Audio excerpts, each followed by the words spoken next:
대학받아서 왔는데요. 이렇게 우리 보호자 선생님들이 많이 계신 곳에 처음 와서 제가 지금 살짝 떨리네요. 많은 격려 좀 부탁드립니다. 앞에서도 들으셨겠지만 서울시의 주거지원 사업이 굉장히 이제 5가지가 되죠. 유형이.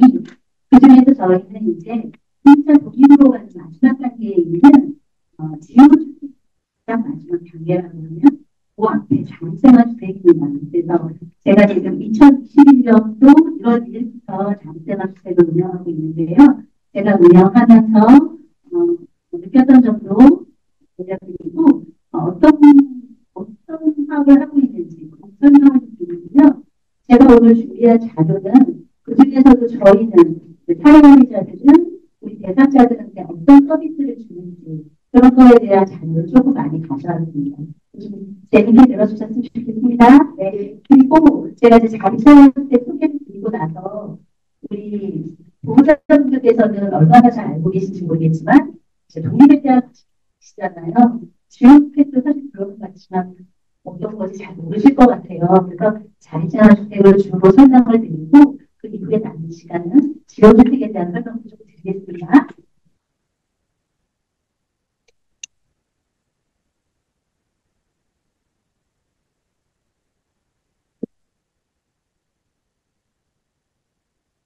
그리고 중간에 이제 프로그램 관련해서 제가 안내를 드리는데 제가 사진을 넣는다고 굉장히 많이 듣긴 했는데요. 좀 사진이 흐린 것들이 있어요. 그거는 제가 이렇게 샘플북을 좀 만들어 봤거든요. 이따 설명드리면서 이렇게 살펴보세요 하고 드릴 테니까 이렇게 돌아가면서 한번 살펴봐 주시면 되겠습니다.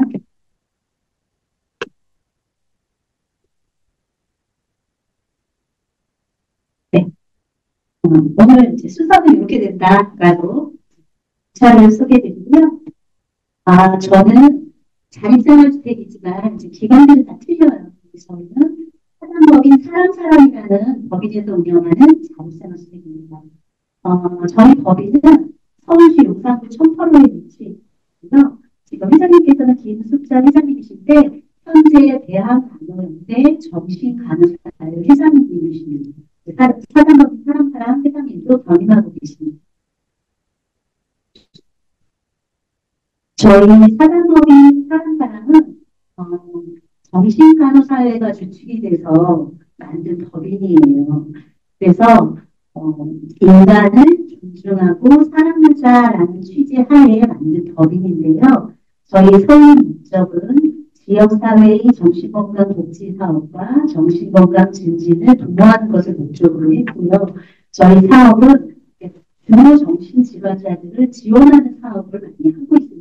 그래서 우리의 환경이 정신건강을 증진하는 환경이 되도록 돕는 그런 사업을 하고 있고 그거에 따른 우리 질환자들의 사회복귀를 위한 재활훈련 프로그램을 개발하고 있고요. 거기에 인권 공부랑 학술 연구까지 하고 있습니다. 저희 조직을 보시면 저기 회장님 밑에 이사회에 계시는 선생님들이 대부분 15인이 계시는데요. 정신간호학 교수들로 구성이 되어 있습니다. 그 밑에는 산하시설들이 있는데 아마 들어보실 거예요. 공동생활가정이 내부되고 있습니다. 공동생활가정, 하얀마음, 사랑마음, 서울의지 그리고 아까 일본 좀 다른데 독립주거 공동생활가정이라고 혹시 아실까요? 돌봄사랑제도 저희 산하시설입니다. 그리고 부서가 두 군데가 있는데 그중에 한 곳이 자립생활주택이고 지원주택까지 운영하고 있습니다. 서울시에서 운영하는 주거지원 사업 중에 공동생활가정, 독립주거형 공동생활가정, 자립생활주택, 지원주택 이렇게 여러 가지 다양한 유형을 저희가 운영하고 있습니다. 저희 법인의 어떤 특징이라고 할까요? 그냥 차별점이라고 할까요? 설명드리면 우선 사회관리를 하는 선생님들이 대부분 정신건강 간호사이면서 사회복지사 선생님들인데요. 대부분 정신건강 간호사들도 1급이시고 사회복지사님들도 거의 1급이십니다. 그리고 이사진이 교수님들이 계셔서 전문이나 이런 것들이 원하죠. 네. 그리고 그런 선생님들이 지적인 환경에서 상담이랑 사회관리를 지원해 주시고 있고 최근 서울시로부터 받은 어떤 지도점검이라든지 이런 것에서 결격 사유가 전혀 없습니다. 그래서 신뢰도가 높다라는 특징을 말씀드릴 수 있습니다. 자, 이제 범위 설명은 끝났고요. 자립생활주택에 대한 설명을 좀 드리겠습니다. 자립생활주택이 어떤 것인지 아시는 분 계세요? 네, 말씀해 주세요. 네, 네, 네, 네, 맞아요. 네, 그런 겁니다. 네, 근데 지금 그 말씀 들어보니까 다른 데랑도 똑같은 것 같은데요? 다른 데도 그렇게 하잖아요. 그렇죠? 네, 네, 맞아요. 근데 이제 저희만의 특징이 좀 있긴 있습니다. 그 부분 한번 설명드려 볼게요. 우선 자립생활주택은 딱 2년 동안만 생활하실 수 있어요.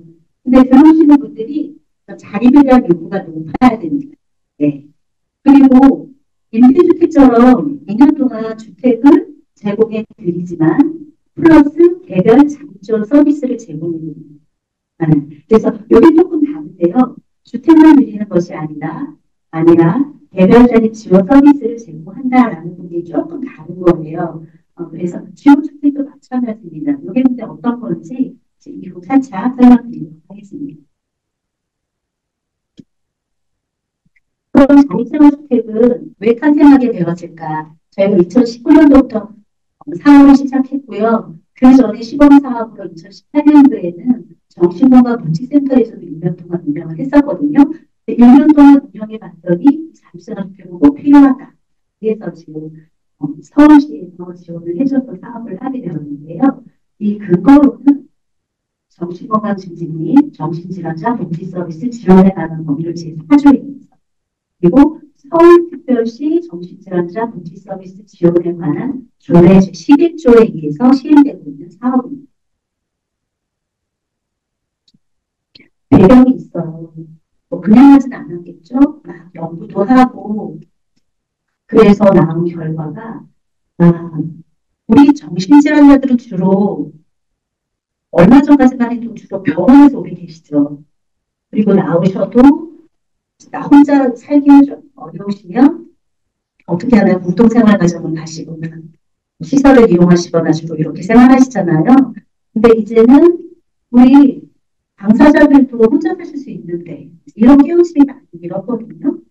그런 그 필요성을 좀 알아보자라고 연구를 해봤더니 그냥 독립하기에는 어렵다. 그러니까 가족도 그냥 독립시키려고 하다가도 너무 어려운 거예요. 그러면 독립생활 혼자 사는 걸 하기 전에 조금 체험하는 기간이 필요하겠네. 한 2년 정도면 되지 않을까라는 필요성이 생겼어요.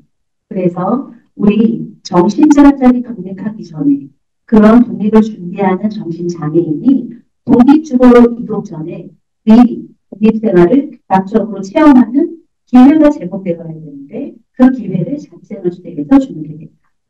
그럼 당사자들한테 물어봤습니다. 자립생활을 영위함에 있어서 이런 개별 자립 지원 서비스가 꼭 필요한가요? 라고 물었을 때 84.3%가 필요하다라고 했어요. 내가 그냥 떨렁 지역사회에 나가서 혼자 생활하기는 어렵다고 느끼신 거죠. 그럼 앞으로 독립생활을 유지할 때 이런 자립적 서비스를 받을 생각이 있냐라고 물었을 때는 65.2%가 그런 욕구가 있다, 받고 싶다 하는 필요성이 대두되고요. 그럼 이거를 어떻게 제휴하느냐. 그거는 자기의 초점을 두어야 되고 개인의 취향을 존중해야 된다. 그래서 무조건 우리가 뭐 다른 데 있었던 것처럼 이거 필요해요. 이거 하세요. 저거 하세요. 그게 아니라 먼저 물어보고 필요한 게 뭔지 파악해서 그 사람과 같이 계획을 짜서 그 계획에 맞는 그 사람에게 꼭 필요한 서비스를 제공한다. 이런 추진 배경으로 되었습니다. 그럼 어떤 분들이 오실 수 있을까요? 서울시에 거주하시는 또는 서울시에서 운영하는 시설에 거주 중이셔야 됩니다. 그리고 만 19세 이상 정신질환자 진단을 받은 자예요. 그리고 독립생활을 위한 자립지원 서비스가 꼭 필요한 자이면서 그 욕구가 있는 자. 그리고 정신건강복지 서비스 관련 기관에서 입주 대상자로 추천을 받은 자. 이 말은 그냥 입주 신청서를 쓰면 되는 게 아니라 기관에서 추천을 받아야 됩니다. 그래서 현재 이용하고 있는 기관이 있거나 내가 몸담고 있는 시설이 있거나 거기서 담당 선생님이 추천서를 써주셔야지만 입주 신청을 할 수가 있다. 그런 뜻입니다. 그 계약 기간은 딱 2년이고요. 중간에 내가 퇴소를 하게 되면 다시 입주는 불가합니다. 그냥 그걸로 끝입니다.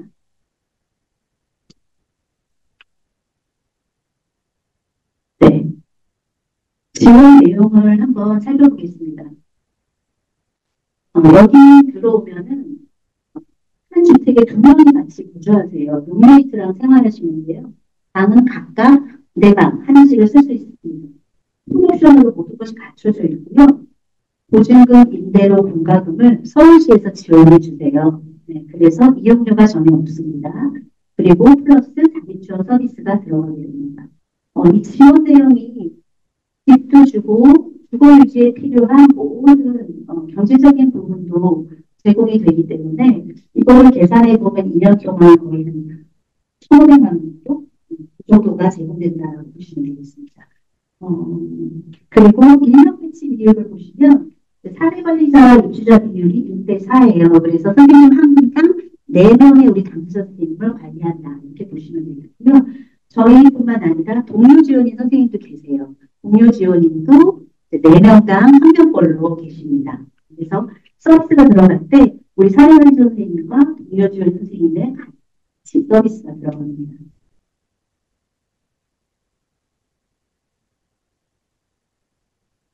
그러면 자립생활주택 모집에는 어떻게 신청하냐? 자립생활주택은 상반기, 하반기, 연 2회 모집 공고가 납니다. 그때 신청하시면 되는데 문서터치 홈페이지 또는 서울시청 홈페이지에서 공고가 나는지 확인하실 수가 있어요. 그리고 밑에는 이용하고 있는 시설을 통해서 입주 신청 접수를 해야 됩니다.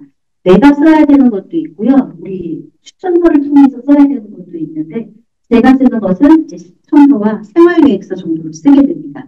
그래서 내가 자립생활주택에 가면 이런 목표 아래 이렇게 생활하겠습니다. 라는 걸 자세히 기록하게 되었습니다. 그다음 면접 심사를 하게 되고요. 면접을 이제 잘했다고 하더라도 주거지원 협의체라고 따로 있어요. 심사위원. 그래서 최종 합격은 주거지원 협의체 심사를 통해서 확정이 됩니다. 확정이 되면 개별로 후보가 있습니다. 그러면 어떤 기관에서 운영하고 있는지 한번 살펴보겠습니다. 공간과 소통 자립생활주택은 노후부에 사무가 있고요. 중평구에도 사무가 있습니다. 이 호라는 것이 카메라를 의미합니다. 그리고 저희 사람 자립생활주택은 금천구에 6호를 운영하고 있고요. 한강 사회적 협동조합에서 운영하는 자립생활주택은 동대문구에 8호가 있습니다. 그리고 한일 자립생활주택은 구로구에 5호, 금천구에 3호가 있어서 총 28호에 정원 56명입니다. 네. 그런데 저희 자립생활주택은 더는 늘어나지는 않는 것 같아요. 네.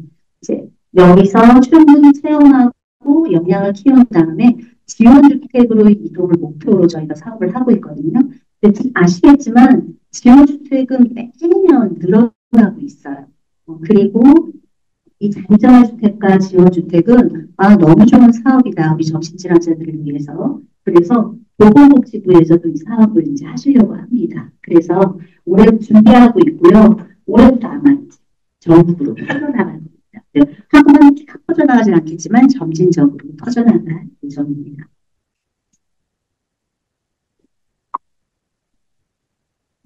아까도 말씀드렸듯이 저희가 자립지원 서비스를 제공하고 있다라고 하는데 그냥 막 서비스를 제공하는 거 아니에요. 그냥 무조건 3년만 한다고 해서 서비스가 제공되는 건 아니고 단계별로 또 서비스 횟수라던가 성격들이 나눠져 있습니다. 네, 처음에 입주하시면 집중 단계라고 하는데요. 들어오신 날로부터 3개월 동안은 집중 단계라고 합니다. 우리 대상자들이 어떤 기관에 만약에 내가 노후에 있는 어떤 기관에 있었는데 금천구 우리 사람 자립생활 되게 합격이 되셨어요. 그럼 갑자기 노후부에서 금천구로 오신 거잖아요. 그러면 어떻겠어요? 굉장히 낯설고 힘드시겠죠. 주변에 뭐가 있는지도 잘 모르고 하니까 우선은 지역사회에 잘 안착하도록 저희가 그거에 맞춰 서비스를 제공합니다. 그랬는데 자립지원 서비스 횟수가 있어요. 주 5회라고 되어 있는데 이게 최소 횟수예요. 그러니까 입주하시면 3개월 동안은 저희가 일주일에 5번을 이분에게 서비스를 제공한다라고 보면 되죠. 그러면 월화수목금 평일에는 매일 만난다라고 보시면 되고 그 중에서도 되면은 3일 이상이어야 한다라는 기준이 있습니다. 그리고 3개월이 지나가면 6개월까지 적응 단계인데요. 이때는 주 3회의 서비스를 제공합니다. 이때도 직접 만나서 대면하는 건 2회 이상이어야 된다는 내용이었고 6개월 이후가 되면 조금 안정 단계거든요. 이때는 일주일에 2번, 한 번은 꼭 만나서 서비스를 제공한다라고 되어 있습니다. 4단계는 위기 상황인데요. 지내시다가도 이제 뭐 위기 상황이 발생할 수 있죠. 재발할 수도 있고, 자살 사고가 있었다라고 하면 갑자기 그런 걸로 인해서 증상이 안 좋아지기도 하는데요. 그런데 위기 상황이 발생하면 그때에 맞는 대처를 합니다. 입원을 할 수도 있고 전화지원센터 같은 데 가서 쉼터 가서 쉬고 올 수도 있고 다시 복귀하면 원래의 뭐 집중 적응 유지 단계로 돌아가서 서비스를 제공받게 됩니다.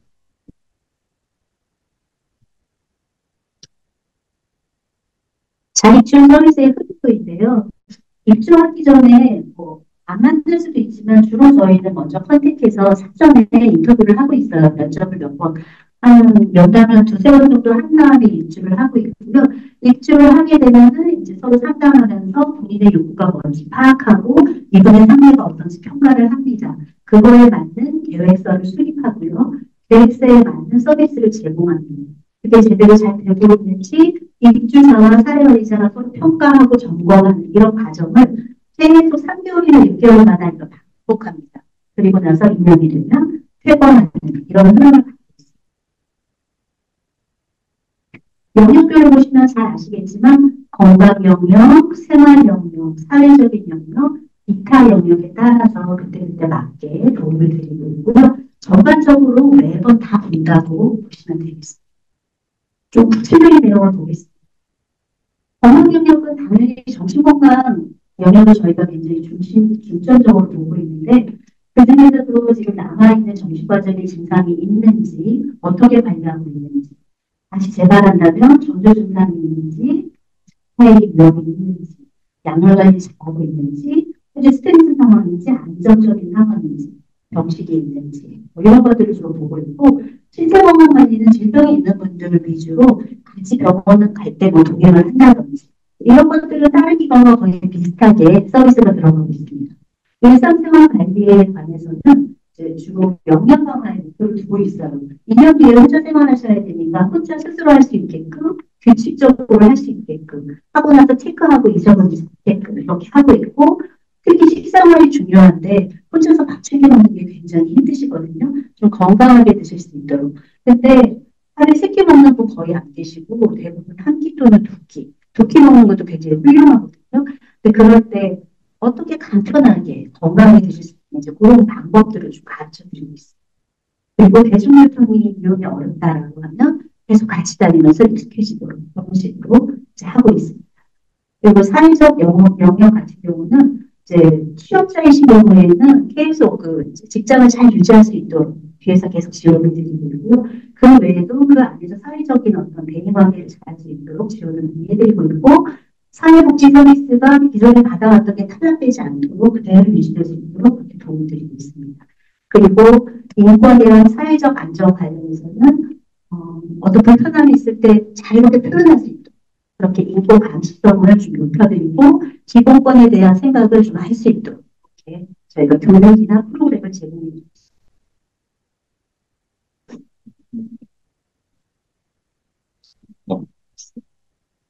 네. 그래서 이 프로그램, 이제 제공되는 프로그램을 조금 적어놓은 건데, 요거는 다른 데도 다 갖고 있는 내용입니다. 근데 이제 제가 오랫동안 20년 넘게 우리 대상자들을 봐보면 익숙한 거에 너무 익숙해져 계세요.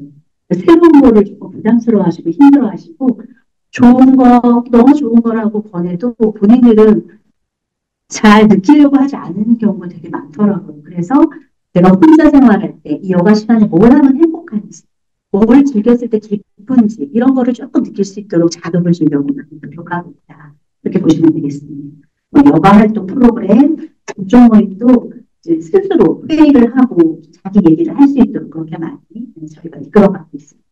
그리고 송년회라든지 생일잔치라든지 명절 프로그램 등을 통해서 어떤 서로 유대감, 집단 속에서 친해지는 그런 장을 만들려고 계속 저희가 프로그램을 운영하고 있습니다.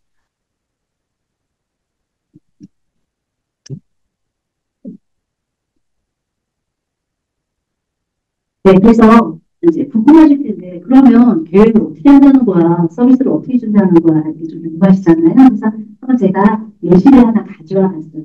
요거는 학문에 대한 거예요. 학문에 대한 건데, 집중 단계일 때, 그 다음에 그 다음 단계일 때, 제가 가져왔어요. 이게 지금 여러 장이거든요. 그리고 이렇게 여러 장인데, 어떻게 하냐면, 입주자와 사례관리자가 먼저 상담을 통해서 이제 이렇게 계획을 합니다. 근데 하기 전에 이 입주자의 요구가 어떤지를 파악하고,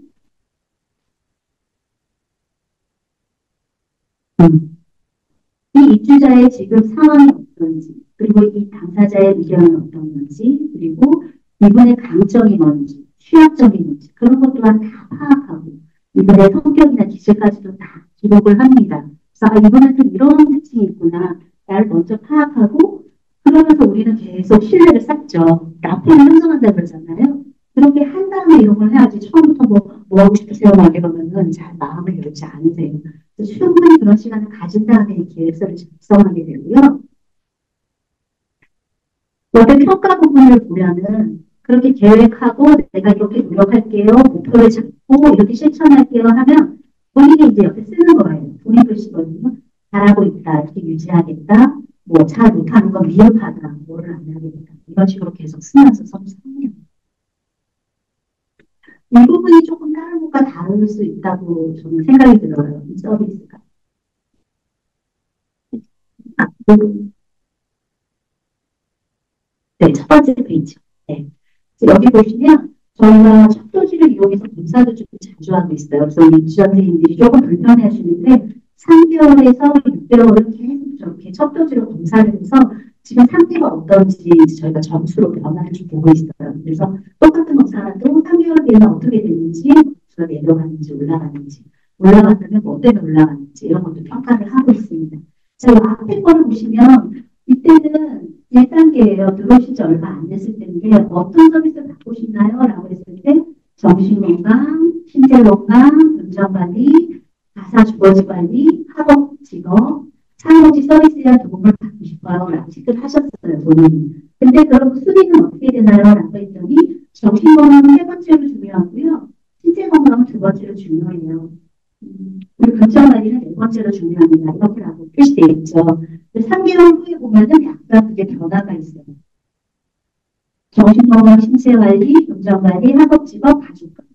가상의 주거지관리는 조금 익숙해지셨나 봐요. 그 요구는 줄어들었고 정신건강 요구도 아까는 두 번째였나 그랬는데 지금 네 번째로 내려갔어요. 세 번째 했는데 네 번째로 내려갔어요. 이게 본인이 병원으로 여기 와서 올렸고 약물관리 잘하고 나서 조금 안정이 되셔서 네 번째로 넘어갔습니다. 실제 건강은 처음에 왔을 때는 두 번째였죠. 그랬는데 3개월 있는 다섯 번째로 넘어갔어요. 이런 것들이 상담이나 서비스를 받으면서 본인이 안정됐다라고 느끼면 제구도가 좀 내려가는 거죠. 네. 두 번째 페이지 보시면 첫 번째 이유는 무엇일까요? 학업 및 직업이 1순위였어요. 근데 3개월 후에 바로 학업 및 직업이 1순위거든요. 이거는 돈을 모으고 직장을 잘 유지해서 지원주택으로 가는 게 목표더라고요. 그래서 목표를 보시면 네, 장기 목표라고 되어 있죠. 그걸 뭐라고 되어 있냐면 지원주택 가서 온전한 자립하는. 이번에 평생 목표는 이건 거예요. 근데 만약에 내가 지원주택에 못 갔어. 그럼 그냥 임대주택을 가도 집을 얻든 난 독립하는 게 목표예요. 이게 자기 목표예요. 그럼 그러기 위해서는 나는 뭘 해야 될까요? 라고 물었더니 지원주택 입주를 목표로 성실히 생활해야 된다고 표시하셨어요. 그럼 그러기 위해서는 어떤 실천을 해야 하나요? 했더니 직장을 우선 잘 다녀야 돼요. 저축을 잘해야 돼요. 약을 잘 복용해야 돼요. 그리고 체중을 감량해서 건강한 생활을 유지해야지만 내가 독립할 수 있어요. 라고 하신 거예요. 그 밑에 단기 목표를 보시면 은퇴관리 잘하기. 그거에 관련된 아침에 5시 30분에 일어나서 준비하고 직장까지 가면 뭐 한 9시 되겠죠. 그날 이때 일어날 거야. 저녁에는 내일 일찍 일어나기 위해서 9시 반에는 잠잘 거야. 그리고 주어진 업무를 숙지하고 성실하게 임하는 거야. 직장 일을 잘하기 위해서. 이게 단기 목표예요. 두 번째 단기 목표는 직장에서 일어나는 스트레스를 잘 관리하는 게 목표라고 했어요. 그래서 스트레스가 발생하면 나 혼자 할 수도 있지만 혹시 도움이 필요하면 상담의자한테 도움 요청한다. 그래서 빨리 해결한다. 이게 이번에 목표예요. 그거를 잘하고 있었고 유지를 잘하고 3개월 됐고 똑같더라고요. 잘하 유지. 이분은 지금 5년 넘게 직장을 잘 유지하고 계세요. 이분은 정신질환자로 치료받는 게 아니라 일반 굉장히 잘하고 계시는 그런 분이세요. 다만 체중 감량이 작아요.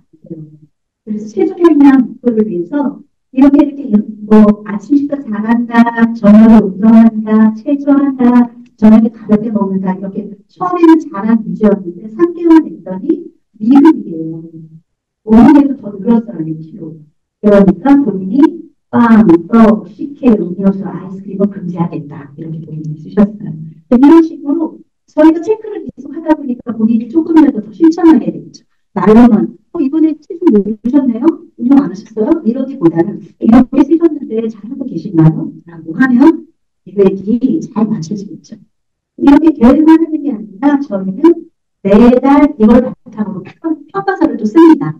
그래서 이렇게 계획하셨는데 본인이 이렇게 평가했고 나는 이거에 따른 지원을 이런 거를 해줬고 이거는 이렇게 변화하겠다. 매달 그것을 저희가 기록해서 남기고 있습니다. 이렇게 자립치료 서비스가 개별적으로 이루어진다는 내용을 설명 간단하게 드렸습니다. 네. 그 다음 페이지부터는요. 저희가 이제 프로그램이나 교육을 굉장히 많이 제공을 해드리고 있어요. 그런데 그걸 여기다 다 실을 수는 없어서 저희가 건강하게 생활하기 위해서 제공되는 프로그램만 이제 몇 가지 가져왔습니다. 그 중에 간이 건강검진 프로그램인데요. 이거 2달에 한 번 저희가 하고 있어요. 다행히 저희 직원 모두 정신건강 강사 3분이에요. 그런데 이런 것들이 이제 어렵지 않았죠. 그래서 뭐 혈당기계, 혈압기계, 체중계 이런 거 사서 저희가 2달에 한 번씩 하고 있는데요. 자, 저렇게 2달에 한 번씩 하면 밑에 이렇게 저희가 기록을 해요. 1번이 저분을 보시면 2월, 3월, 5월, 7월에 저희가 체크를 했는데 체중은 계속 높게 나가고 있죠. 이제 높다라는 건 기존보다 올라갔다는 게 아니라 평균. 많이 나간다. 높다라는 표시고요. 혈당도 지금 혈당약을 동병하고 계세요. 근데도 저게 높다라는 표시예요. 혈압도 높은데요. 약 드시면 돼요. 그런 거에 대한 간단한 정리를 저희가 저기 써놓고요. 1월 달은 그 전에 24년도보다 체중이 감량됐었나 봐요. 76.3이. 그래서 지난번보다 체중이 감량된 운동 프로그램 참여해서 매일 동네 산책했더니 감량된 것 같아. 그리고 과체중 고혈압, 고혈당에 대한 필요성을 안내하고 또 교육을 했다. 그리고 상반기 대사증후 검사를 5월 15일에 보건소에 같이 가서 실시했다. 그리고 국가건강검진 대상자로 확인이 돼서 할 것이다. 라는 기록이 이렇게 있습니다. 그럼 우리 한번 보실까요? 옆에 보면 수첩이 하나 있죠. 위에 사진인데 저거는 대상자가 셀프 측정한 거예요. 저희가 2달에 한 번 이렇게 해드리지만 수첩을 드려요. 보건소 가서 타서. 일주일에 3번 하세요. 라고 하면 안 하세요. 그래서 날짜를 미리 다 적어드려요. 그런 것도 하세요. 물론 이것도 대상자별로 좀 틀리긴 하겠죠. 어떤 분은 잘하고 어떤 분은 못하시는데 부모는 그래도 꾸준히 잘하고 있는 분이셨어요. 사진하는 거. 네네. 그 다음은 정말 중요한 게 먹거리죠. 잘 드시는 거. 처음에는 저희가 요리 강사님 모셔서 주택에서 다 모아서 시연하고 해보세요라고 했는데 그게 좀 실천으로 잘 안 이어지더라고요. 그 다음은 또 개별적으로 사회의 선생님이랑 1대1로 붙어서 또 해봐도 그때만 하세요. 그 다음은 또 안 하세요. 그래서 좀 더 흥미를 끌고 좀 더 이분들한테 충족감을 주는 게 뭘까 생각하다가 아예 요리 학원에 이제 예약을 하는 거예요. 그건 한 3일 정도 하는데요. 같이 가서 강 선생님한테 제대로 배워요. 그리고 준비를 해서 직접 만들어 보죠. 실습을. 그러면 네 이렇게 스스로 만들어 보고 완성품이에요. 이렇게. 그러면 똑같은 걸로 네 주택에 오면 개별 실습을 합니다. 똑같은 주제로 처음에 종이 하나 있죠. 학원에서 받은 레시피예요. 이제 그걸 기초로 해서 선생님이랑 대상자랑 2번 반복해요. 그러면 뭐 새송이 버섯볶음, 덮밥, 또 오징어 볶음 덮밥 이런 거를 주제로 3번 해보는 거예요. 연속. 학원에서 한 번 배우고 와서 사랑하는 선생님이랑 2번 해보고 세 번째는 거의 주로 혼자 하세요. 그래서 완전히 익히게끔. 근데 이제 우리가 요리 학원에 요청할 때도 복잡한 요리 하지 않고 주로 한 분은 요리 위주로 하세요. 그러니까 밥 위에 뚝 얹어갖고 한 번에 식사할 수 있도록 그런 식으로 저희가 많이 하고 있습니다. 그리고 또 저희만의 특징적인 게 이제 가이드북 프로그램이라는 건데요. 밑에 보시면 책상에 책들이 한 권씩 있죠. 저희가 자체 제작한 책인데요. 정신건강 교육을 위한 책이에요. 네, 거기에는 굉장히 다양한 챕터로 이루어져 있는데 우선 자기 영양 방어를 잘하고 있는지, 일상생활을 잘 유지하고 있는지, 약물을 잘 드시고 계시는지, 그리고 주거 관리를 잘하고 있는지 이런 것들에 대한 기록을 하게 되어 있어요. 우선 처음에는 그 책을 어떻게 작성해야 되는지 한 4회 정도에서 프로그램을 돌려서 알려드리고 그 다음에 스스로 매일매일 일기처럼 작성하게 하고 있습니다. 그 밑에 이제 사진들이 나오는데요. 사진이 좀 흐려요. 그래서 요거 돌아가시면서 이렇게 한번 어떻게 작성하시는지 보시면 될 것 같아요. 지금 저 사진이거든요.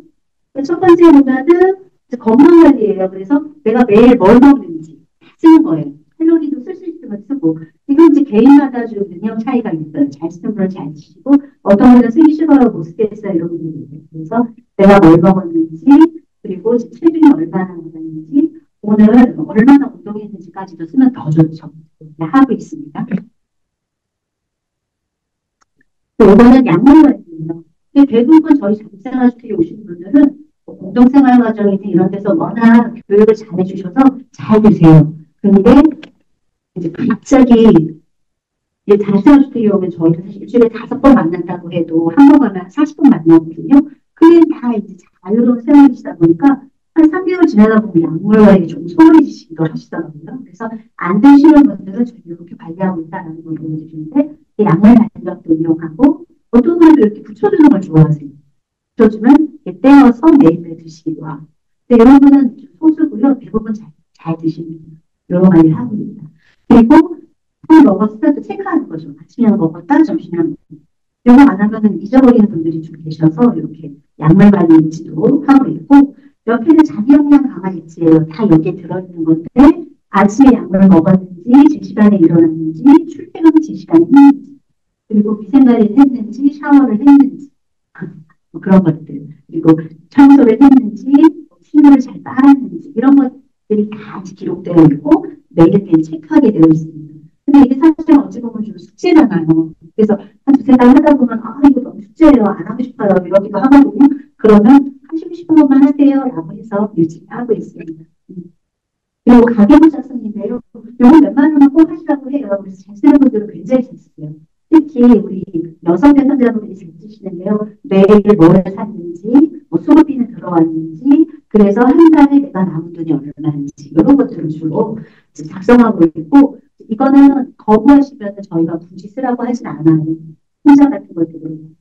그래서 네네 그렇게 하고 있고 또 운동 프로그램 지원도 하고 있어요. 이제 작년에는 저희가 전문 운동 강사분을 모셨어요. 왜냐면 아무리 운동한다고 해도 살이 잘 안 빠지더라고요. 근데 우리가 근력 운동 같은 거는 나오지 못하잖아요. 그래서 강사 선생님을 모셔서 제대로 배우고요. 밑에 보면 올해는 우리 동료 지역의 선생님들이 주로가 돼갖고 우리 선생님들이랑 운동을 하고 있는데 주변 공원 같은 데 가서 기운동 하고 있고 비가 오거나 하면 집에서 홈트 이용해서 이렇게 운동을 지원하고 있습니다. 매주 금요일 날 하고 있고요. 자, 그럼 자기자주택은 어떤 것이 지원되나 아까 말씀드렸지만 그 안에 프로쇼를 다 들어있다고 했잖아요. 그래서 보시면 집 안에 냉장고, 세탁기, TV, 식탁, 에어컨, 청소기, 소화기, 선풍기 이런 거 다 들어있습니다.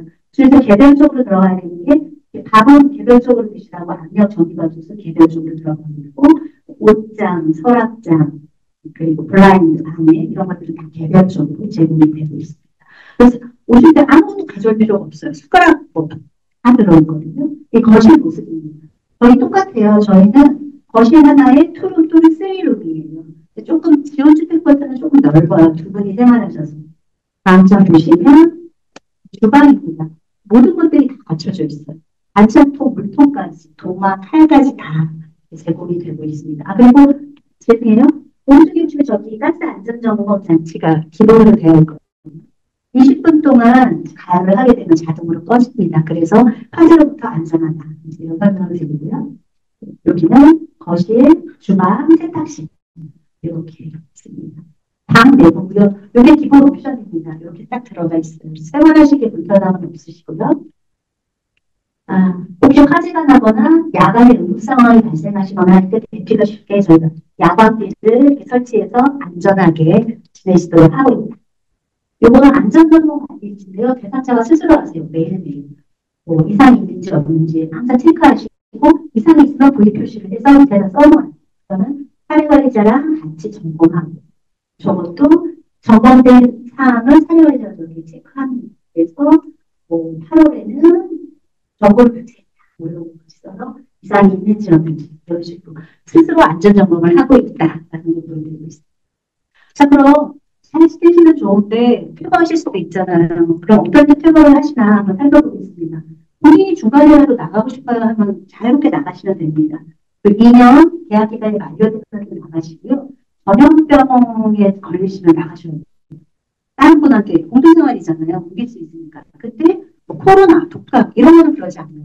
내 방에 있으니까 한 5일 정도 약드시고 내 방에서 잘 지내시면 다시 회복되니까 저런 걸로 퇴거하지 않고요. 이제 병이 생겨서 입원 필요하거나 수술이 필요하거나 할 때도 나가셔야죠. 이럴 때도 입원 기간이 3개월 이내고 3개월 정도까지 저희가 기다려 드립니다. 다시 치료 잘 받고 오셔서 생활하실 수 있으면 굳이 퇴거시키진 않습니다. 그리고 중요한 게 자기 치료 서비스를 저희가 중요하게 제공하고 있는데 그걸 이제 거부하시는 분들이 계세요. 들어오시면 난 질문 필요해요. 나 만나기 싫어요. 나 괜찮아요. 왜 자꾸 내 시간을 뺏으세요? 이런 분들도 계세요. 그래서 저희가 그때그때 잘 또 설명하고 습득하긴 하는데 이게 이제 계속 반복되고 3회, 5회 정도 넘어가면 저희가 퇴거를 권유합니다.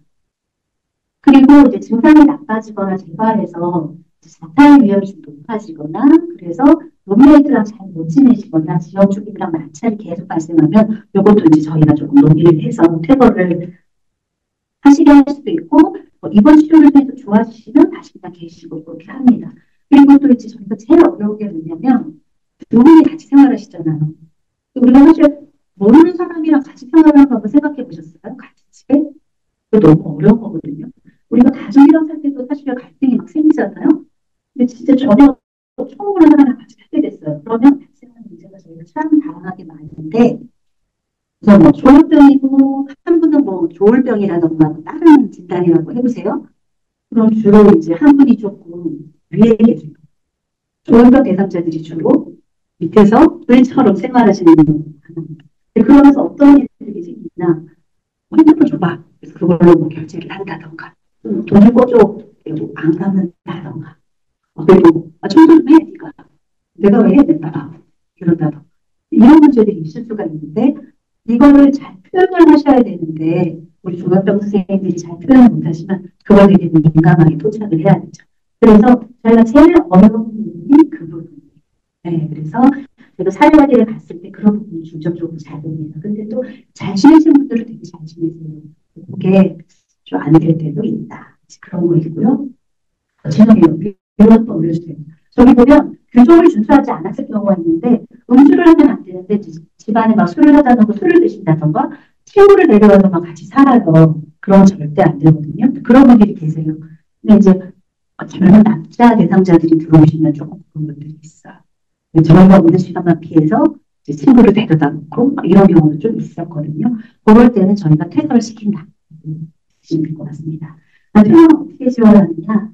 계획을 수립하고 퇴거 준비를 하는데 퇴거 계획 수립에서 제일 중요한 게 금전 관리예요. 왜냐하면 저희는 주로 주거 상향 이동을 목표로 한다고 말씀드렸잖아요. 그러면 임대주택하려면 보증금이 필요하잖아요. 그래서 금전 관리가 제일 중요한데 여기서 포인트가 대상자들이 나 그거 오픈하기 싫어요. 내 돈인데 왜 관리하세요? 이런 분들이 좀 많으시거든요. 이때 이제 저희가 많이 뭐라고 해야 되나 좀 상담을 좀 깊게 잘해서 신뢰관계를 만들어서 주로 이제 적금 가입을 이제 하실 수 있도록 유도를 합니다. 안 되면 뭐 정 어쩔 수 없지만 주로 그렇게 하고 있고요. 이제 이 부분은 퇴거 때 하는 게 아니라 주로 입주하실 때 주로 합니다. 그리고 나서 이제 퇴거 준비 보시면 지원주택 하려면 1년 지난 시점부터는 준비를 해야 돼요. 지원주택은 1년에 한 번 정도 나는데 언제 날지 모르거든요. 내가 1년 할 수 있으니까 1년째 하면 되지라고 하면 지원주택이 언제 날지 모르기 때문에 그 다음 지원주택이 못 들어갈 수도 있어요. 그래서 1년이 지나면 그때부터 나오는 지원주택 모두 신청을 한다라고 보시면 되고 지원주택이 목표가 아닌 분들은 뭐 임대아파트, 청년주택 뭐 여러 가지 굉장히 다양하잖아요. 계속 모집보고를 같이 들어가봅니다. 퇴거 준비를 한다. 퇴거할 때는 어떤 걸 도와드리냐? 주택 계약할 때는 그런 거. 계약 잘 못하시잖아요. 입주 정보가 필요하면 어떤 업체를 써야 되는지 그런 거. 그러면 뭐 독립할 때 어떤 물품이 필요한지 잘 모르시니까 그런 거 다 찾아가서 같이 도입하는 거 도와드리고 이사할 때 어떻게 할 건지 어디를 이용하는지 가족이 도와주는지 뭐 그런 것들도 다 살펴서 세부적으로 도움을 드리고 있습니다. 그리고 가셨을 때는 거기 자치구에 이용할 수 있는 기관이 있는지 알아보고 기관 현재 이용하시는 분들은 그냥 이용하셔도 되지만 뭐 경기도로 가시거나 이럴 때는 거기 자치구에 있는 센터를 지원을 연결을 해드려요. 그래서 사회의 선생님과 매치가 될 수 있도록 그렇게 도움을 드리고 있습니다. 절차는 이렇게 보시면 되고 위에는 자연스러운 퇴거일 때 저렇게 하고 있다라는 거고 밑에 부분은 아까처럼 분리서들이 있어서 이분은 자리생활주택에 못 지내실 것 같아. 퇴거를 저희가 요청드릴 때 순서예요. 퇴거 사유가 저렇게 지속적으로 발생하면 저희가 내부 기관 차원에서 검토한 이후에 퇴거 요청서를 서울시와 정신건강복지센터에 저희가 제출을 해요. 그러면 주거지원 협의체 심사위원들이 어떻게 이분을 내보내려고 하는 거지? 라고 하고 또 심사를 합니다. 저기서 이분을 내보내세요 라고 할 수도 있지만 아닌데 이번은 조금 더 봐도 되겠는데 아니면 뭐 입원을 시키거나 뭐 센터를 쉼터를 이용하거나 해서 좀 더 지켜보세요 하면은 조금 더 그렇게 또 하기도 합니다. 자, 그리고 그럼 퇴거 계획서도 어떻게 있습니다? 저렇게 씁니다. 이분한테 어떤 도움이 필요한지 살펴봐서 자, 자립생활 때 퇴거할 때는 이런 걸 도와드릴게요. 다시 정리. 이용하는 담당자랑 소통한다. 그리고 보고자랑 한다면서 그렇게 퇴거한다라는 걸 보고한다. 그리고 이분이 지원주택에 가셨는데요. 지원주택에 갈 때 그러면 입주주기를 지원할 때 이사 차량 예약한다. 이사물품 구입한다. 지원주택에 뭐 항사가 있는지 이때 지원주택은 완전 새 건물이었거든요. 그럼 당사자들은 모르세요. 같이 미리 가서 저희가 살펴보고 재보고 어디가 하자가 있는지 다 작성해서 거기 건설업체도 이번에 뭐 이런 작업들을 저희가 다 했어요. 그래서 이런 것들을 도와드리고 있다. 퇴거하시면 저희가 한 달 동안은 사후관리 기간이라고 해서 또 상담을 해드려요. 그래서 이렇게 사후관리할 때 요런 서비스가 이제 제공된다라는 걸 이렇게 써줍니다. 그래서 저희가 24년도 2월부터 4월까지 퇴거자가 되셨는데요. 이것들을 한 달 동안 관리하는 기록이에요. 그래서 아까 저분 같은 경우는 저기 11회라고 되는데요. 그때 지원주택에 합격은 됐는데 지원주택이 사회관리자 선생님들이 시험이 다 안 됐어요. 선생님들이 다 많이 부족하다고 해서 저희가 조금 지원을 많이 해드렸거든요. 대부분 3회 또는 4회 정도의 서비스를 제공해드려요. 저희가 찾아가기도 하고 전화하기도 하는데 저분 같은 경우는 10회, 10회, 9회 이런 분들은 다 이제 사회관리자 선생님이 없어서 저희가 좀 주도적으로 했던 그런 케이스입니다. 네. 그래서 이거는 퇴거를 위해 지원주택에 가신 분들 저희가 방문한 거예요. 이렇게 찾아뵙고 잘 지내고 계신지 확인도 하고 옆에 이분 같은 경우는 관리비가 나왔나 봐요. 그래서 관리비 어떻게 되면 되는지 얼마를 내면 되는지 뭐 이런 것들 저희가 지금 설명드리는 사실입니다. 네, 이제 마지막입니다. 저희가 그런 자립생활주택에 어떤 분들이 오시고 어떻게 퇴거했는지를 한번 분석해봤어요. 2019년도 9월부터 24년도 12월까지 한 5년 정도거든요. 봤더니 공동생활가정을 비롯해서 기관이나 시설에서 오신 분들이 25명으로 75.8%였어요. 그러니까 지역사회 있죠. 집에서 계시다가 오시거나 센터만 이용하시다가 오신 분들은 8명으로 24%밖에 안 됐어요. 대부분 기관이나 시설에서 거주하시는 분들이 자립생활주택에 왔는데 밑에 보시면 퇴거하실 때는 반대예요. 근데 비율이 거의 또 비슷한 게 퇴거하실 때는 지역사회로 독립하신 분들이 18명으로 75%예요. 근데 아, 이거는 2년 동안 아무리 저희가 독립을 준비를 도와드리고 훈련을 했으나 다시 전환지원센터나 공동생활과정으로 가셔서 조금 더 훈련 필요하세요 한 분들도 지금 6명이 있어서 도로 이제 공동생활과정 같은 데 가신 분들이 25%예요. 그러니까 결과적으로 보면 어쨌거나 저희는 5년 동안 지역사회로 우리 일반인들이 생활하는 것처럼 독립생활을 하실 수 있게끔 저희가 서비스를 제공해서 75%는 독립하셨다라는 결과입니다. 그래서 저희는 사실 이 데이터가 굉장히 뿌듯합니다. 네, 네. 네. 이렇게 자기대학식에 대한 설명은 제가 마쳤어요. 시간이 얼마나 됐나요? 안 돼요? 네. 그러시구나. 아, 죄송합니다. 지원주택에 대한 자료도 많이 만들었는데 제가 말이 너무 많았네요. 오늘 제 얘기 잘 들려주셔서 너무 감사합니다. 네, 여자, 남자 다 아무나 들어올 수 있어요. 현재 저희는 5명, 5명 계세요. 그 단체활주택 저그 전화 한번 가본 적이 있는데요. 너무 좋아요. 너무 시설도 잘 돼 있고 사진에서 보셨겠지만 그대로 굉장히 모든 게 다 갖춰져 있더라고요. 그래서 국민들께서 많이 도와주시는 분입니다. 네. 다시 한번 부장님께 네, 감사합니다. 네, 감사합니다. 다음 순서는 저희 그 숙지의 공지사항을 말씀드리겠습니다.